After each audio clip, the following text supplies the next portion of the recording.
எனக்காக யாவையும் செய்பவரே, செய்து முடிப்பவரே.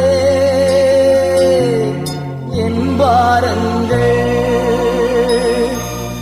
என் சுமைகள், என் பாரங்கள் என் சுமைகள்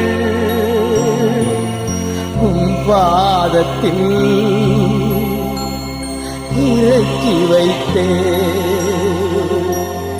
உம் பாதத்தில்